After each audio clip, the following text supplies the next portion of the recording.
Today we're going to be talking about respiratory control for recovery and increased endurance.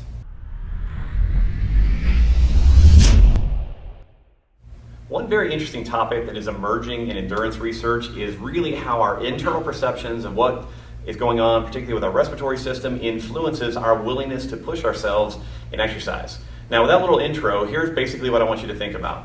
In most cases, whenever we're pushing up against an endurance barrier, now right now I'm not talking about people who are ultra endurance athletes or world-class endurance athletes, but I'm talking about the general people that we deal with on a regular basis who say, you know what, I want to increase my endurance capacity, and we're new to the idea.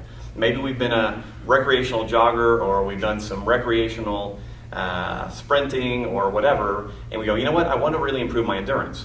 Well, when you look at this, one of the things that hinders endurance for a lot of people is actually, in essence, a panic response to not having sufficient air based off the way that you breathe.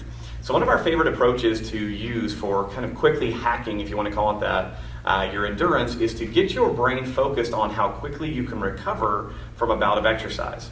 Now, the way that we do that in our training system, while there's a lot of different approaches that we use, one of the favorites of most of our trainers is what's called air hunger drills.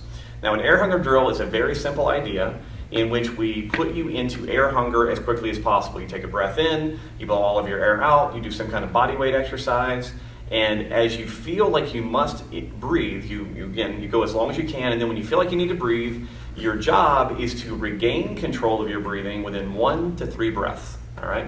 It sounds pretty simple, but when you first start playing with it, you'll find it very challenging in many cases. So let me just give you an example. What I'm going to do is I'm going to do this in a push-up. All right? So I'm going to go down on the ground, set up for the push-up. I'm going to take a deep breath in. I'm going to blow all of my air out. And at the end of that, as all my air is emptied, I'm just going to start doing push-ups. I'll do as many as I can, and then at the end, I'll come back to my knees, and I'm going to try to regain control of my breathing within, again, 1 to 3 breaths. All right? So in, blow all the air out, hold it out.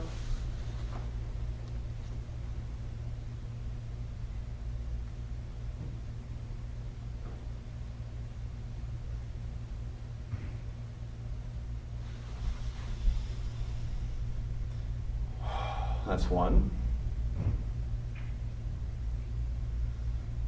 And I'm pretty good, all right? So really what you're gonna figure out with this is how you know if you've regained control is if you feel the need to take a big gasping breath. The whole idea is we want to establish respiratory control as quickly as possible.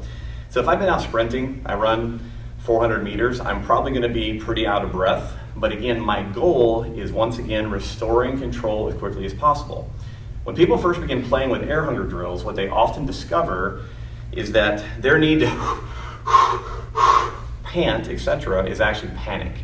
It has nothing to do with what your real respiratory needs are. And as you start reducing the threat of being out of breath, reduce the threat of feeling that air hunger, very often what we'll see is an almost exponential increase in endurance with very, very little training. Because a lot of what happens internally in the body is determined or based on how much threat your brain feels like it is under, and a lack of air is one of our biggest ones. So this is a great little drill that you can start to work on. I recommend that you not stress yourself out. You know, I did about 12 push-ups. You can start off very easily and go, I think I could do 20, well then do 5. See if you can control your breath. Then do 10. See if you can control your breath. It really is about the internal sensations that you're experiencing and your ability to calm yourself when you're experiencing physical stress. It's really the end game with these air hunger drills. So give it a shot. If you have any questions about it, let us know. Otherwise, I think you'll find this a fantastic tool to add into your training throughout the week, throughout the year. Really, the calmness that comes from it is one of the most beneficial aspects, and how that translates then into increased exercise capacity. So good luck and enjoy.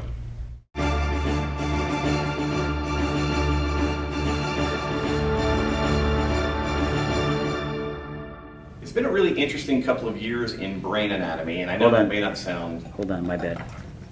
Totally forgot this one. Oh, gotta have the mic.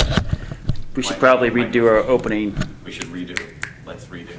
Let's just go ahead and pretend like... Let's pretend like that never happened. Like just As it is. All right, well, let's start the shooting then. Let's start. You ready, Shan? Yeah, I'm ready. Are you ready? I'm ready. I'm ready. Let's do it. Looks like we got lots of sound.